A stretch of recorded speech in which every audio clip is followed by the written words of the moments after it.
Good morning प्यारे दोस्तों, स्वागत है आपका आपके अपने यूट्यूब चैनल लेट्स रन के ऊपर। तो मैं प्रिंसेस सीना आपके साथ में जुड़ गई हूँ और शुरू करते हैं। हम आज का अपना टॉपिक है पार्टनरशिप।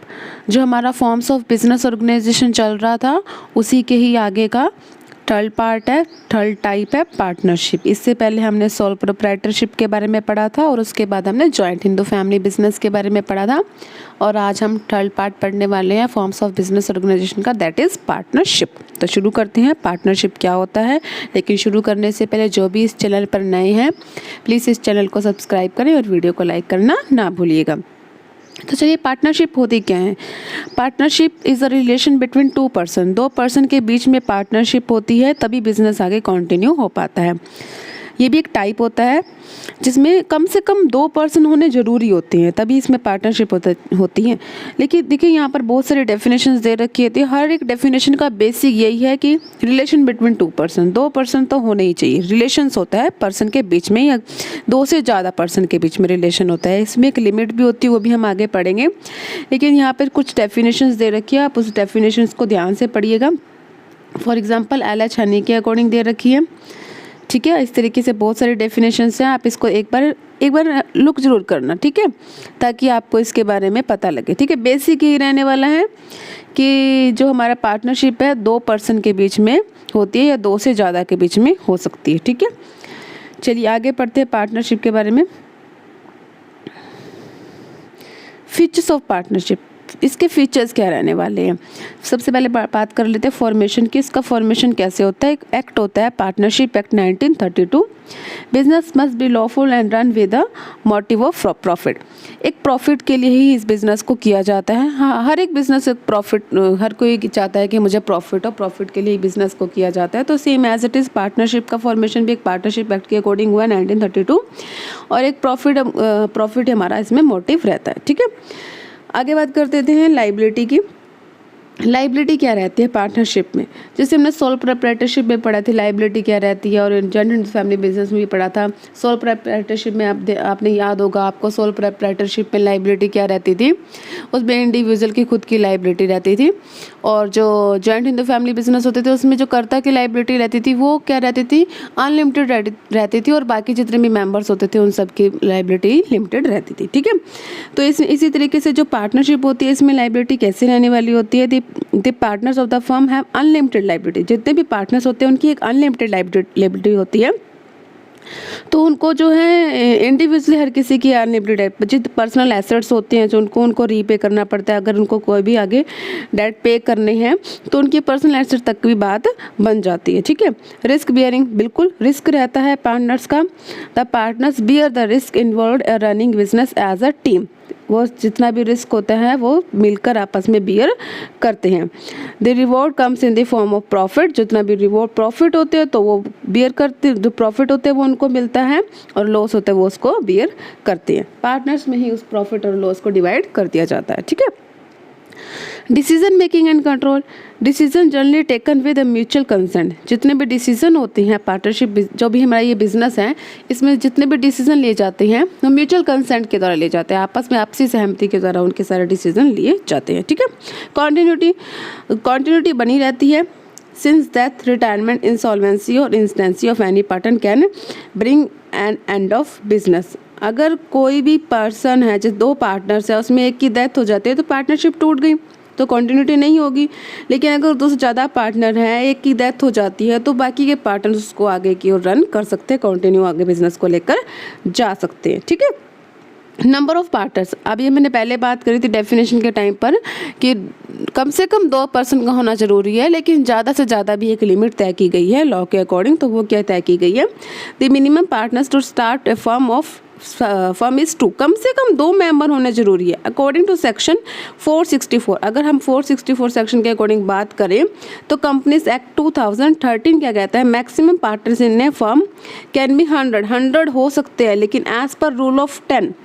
लेकिन जो रूल ऑफ 10 कहता है द कंपनीज मिसलेनियस रूल 2014, ठीक है। एट प्रेजेंट, अब आज के डेट में कम से कम मैक्सिमम नंबर्स, ज़्यादा से ज़्यादा कितने हमारे पार्टनरशिप में मेंबर्स हो सकते हैं, दैट इज़ 50। ज़्यादा से ज़्यादा हमको 50 मेंबर्स ही हो सकते हैं हमारी पार्टनरशिप में। कम से कम दो होंगे तभी पार्टनरशिप होगी, अकेला तो सोल प्रोप्राइटरशिप में आ जाएगा। दो जने मिलकर अगर पार्टनरशिप करेंगे तो दोनों मिलकर बिजनेस कर सकते हैं और ज़्यादा से ज़्यादा 50 मेंबर्स ही हो सकते हैं इसके अंदर, ठीक है। Mutual agency, every partner is both agent and principal. जितने भी पार्टनर्स होते हैं वो दोनों के दोनों क्या होते हैं, एजेंट भी होते हैं और प्रिंसिपल भी होती हैं, ठीक है। He is agent of other partners, वो एक दूसरे के एजेंट होते हैं एक दूसरे के। He is principal as he too can be bound by the acts of other partners, ठीक है, बाउंड होते हैं एक दूसरे के प्रति। आगे पढ़ लेते हैं। आगे हमारी रहने वाली है मेरिट्स क्या होती हैं, जो पार्टनरशिप की है मेरिट्स क्या रहने वाली होती हैं, अच्छाइयाँ क्या क्या हैं इसके क्या क्या फ़ायदे रहते हैं। Ease of formation and closure, इस बिज़नेस को इजीली हम फॉर्मेशन कर सकते हैं, निर्माण कर सकते हैं और इजीली इसको क्लोज भी किया जा सकता है। पार्टनरशिप आपस में सहमति करते हैं और आप इजीली इसको, एक एग्रीमेंट होता है, एक छोटा सा एग्रीमेंट होता है, उसके अकॉर्डिंग ये इसको क्लोज भी कर सकते हैं और इसको ओपन भी किया जा सकता है। There is no compulsion with respect of registration of the firm, closure of the firm is to and easy task, इसका क्लोज करना भी बहुत ज़्यादा ईजी होता है। Balance decision making, the partners can oversee different function according to their area of expertise, ठीक है। आगे बात करते हैं मोर फंड्स, इसमें जो फंड्स होता है अगर एक से ज़्यादा पार्टनर्स होंगे तो फंड्स भी ज़्यादा से ज़्यादा आ पाएगा। The capital contributed bye A number of partners, जो है जितने भी पार्टनर्स होंगे सब अपने अपनी कैपिटल लेकर आएंगे जिससे कि बिजनेस अच्छा रन कर सकेगा। This makes it possible to raise larger amount of funds, ज़्यादा से ज़्यादा फंड आएगा, लार्ज अमाउंट में आएगा तो बिजनेस भी अच्छा चलेगा। शेयरिंग ऑफ रिस्क, पार्टनर्स होते हैं उनके बीच में अगर प्रॉफिट शेयर होता है तो रिस्क भी शेयर होता है। The risk involve in running a partnership firm are shared by all the partner, सभी पार्टनर्स के बीच में रिस्क शेयर करते जाता है। सिक्रेसी बनी रहती है। A partnership firm is not legally required to publish its accounts, जो पार्टनरशिप फर्म होती है इसमें ज़रूरी नहीं, लीगली रिक्वायरमेंट नहीं होती इसको फर्म पब्लिश करने, अकाउंट्स को पब्लिश करने की नीड नहीं होती है एंड कोई भी रिपोर्ट्स देने की नीड नहीं होती है। इट मेंटेन कॉन्फिडेंशली होता है, बहुत इंपॉर्टेंट बात है कि जो पार्टनरशिप में जितने भी बिजनेस किए जाते हैं वो कॉन्फिडेंशियल होते हैं, वो अपने जितने भी अकाउंट्स होते हैं उनको कॉन्फिडेंशियली मतलब अपने आप तक सीमित रख सकते हैं, उनको पब्लिश करने की नीड नहीं होती है, ठीक है। ये बहुत ही अच्छी बात है पार्टनरशिप की। कुछ वे में अच्छी बात है, कुछ वे में गलत बात भी है कि कॉन्फिडेंशियल नहीं होती है तो लोगों को, बाहरी लोगों को पता नहीं चल पाता कि ये फर्म कैसे चल रही है। लेकिन पार्टनर्स के लिए बहुत ही अच्छी बात है कि उनके जितने भी सीक्रेट्स होते हैं वो अंदर ही अंदर रह जाते हैं, ठीक है। आगे बात कर रहे थे लिमिटेशंस की, क्या क्या लिमिटेशंस रहने वाली होती हैं। जैसे कि मेरिट्स के बारे में हम बोलते हैं अच्छाइयाँ, तो लिमिटेशंस के बारे में चलो इसकी कुछ बुराइयाँ कर लेते हैं साथ में मिलके, बड़ा मज़ा आता है ना बुराइयाँ करने में, तो चलो आज हम मिलकर बुराइयाँ कर ही लेते हैं। अनलिमिटेड लाइबिलिटी क्या रहने वाली होती है, अनलिमिटेड लाइबिलिटी रहती है। जितने भी पार्टनर्स होते हैं उनकी पर्सनल एसेट्स तक भी बात आ जाती है, उनको पर्सनल एसेट्स को भी सेल करके अपने बिजनेस के रिस्क को बेयर करना पड़ता है। लॉसेस जितने भी होते हैं उनके पर्सनल एसेट्स तक भी जा सकते हैं, ठीक है। लिमिटेड रिसोर्सेज, देखिए यहाँ पर एक रिस्ट्रिक्शंस लगा दी गई है कि 50 मेंबर से ज़्यादा, मैक्सिमम 50 मेंबर्स ज़्यादा पार्टनरशिप में नहीं आ सकते, कम से कम 2, ज़्यादा से ज़्यादा 50 मेंबर्स इसमें होते हैं। तो एक रिस्ट्रिक्शन है, ऐसा नहीं है कि आप 100, 150, 200, 1000 लोग ले आओगे और आप बहुत सारी कैपिटल इकट्ठी कर लोगे। रिसोर्सेज भी लिमिटेड हो गए ना कि 50 लोग ही इसमें आएंगे और 50 लोग ही रिसोर्सेज को लेकर आएंगे। जितने भी रिसोर्सेज होंगे कैपिटल इन्वेस्ट करने के लिए वो एक लिमिट तक सीमित हो जाते हैं, ठीक है। पॉसिबिलिटी ऑफ कॉन्फ्लिक्ट्स, आप देखिए जितने भी पार्टनर्स होंगे जो भी रन कर रहे हैं बिजनेस को, तो इसमें पॉसिबिलिटी रहती है कॉन्फ्लिक्ट, वाद विवाद हो सकता है। सबके ओपिनियन डिफरेंट होते हैं, सबकी राय अलग अलग होती है, तो इसी तरीके से पार्टनर्स के बीच में कॉन्फ्लिक्ट होने के चांसेस बढ़ जाते हैं। लैक ऑफ कॉन्टिन्यूटी, बिल्कुल अगर किसी की डेथ हो जाती है, अगर 2 ही पार्टनर हैं उनके इसमें से किसी एक की डेथ हो जाती है, पार्टनरशिप ब्रेक हो जाएगी और लैक ऑफ कॉन्टिन्यूटी, कंटिन्यू आगे बिजनेस नहीं हो पाएगा। लेकिन 2 से ज़्यादा पार्टनर्स है तो कंटिन्यू हो भी सकता है, ठीक है। लैक ऑफ पब्लिक कॉन्फिडेंस, बिल्कुल अभी हमने बात करा था कि सीक्रेसी रहती है, कॉन्फिडेंशियल रखा जाता है चीज़ों को, ठीक है, पब्लिकली नहीं बताया जाता है कि अंदर के अकाउंट्स में क्या चल रहा है। तो इसकी ये लिमिटेशन भी है, इसका ये बेनिफिट भी है। Lack of public confidence, public का कॉन्फिडेंस नहीं आ पाता उनको, क्योंकि उनको पता ही नहीं, पब्लिश ही नहीं है कि अंदर हो क्या रहा है। A partnership firm is not legally required to publish its financial reports और make other related information public. देखिए बिल्कुल सही बात बोलिए कि लीगली रिक्वायर्ड नहीं होती है, कोई लीगल आपको लीगली जाके पब्लिकली नहीं बताना है इन्फॉर्मेशन को कि अंदर क्या चल रहा है। इसका कारण क्या होता है, difficult for any member of the public to ascertain the true financial status. तो ट्रू फाइनेंशियल स्टेटस के बारे में हमें पता नहीं लग पाता है कि सच्चाई में अंदर पार्टनरशिप में इस जो बिजनेस है इसमें चल क्या रहा है। ठीक है,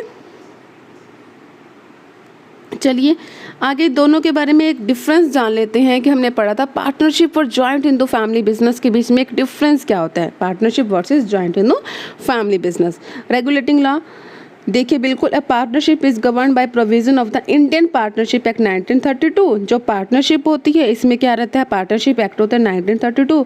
लेकिन एक जॉइंट हिंदू फैमिली बिजनेस होता है, इसमें कोई भी एक्ट नहीं होता है।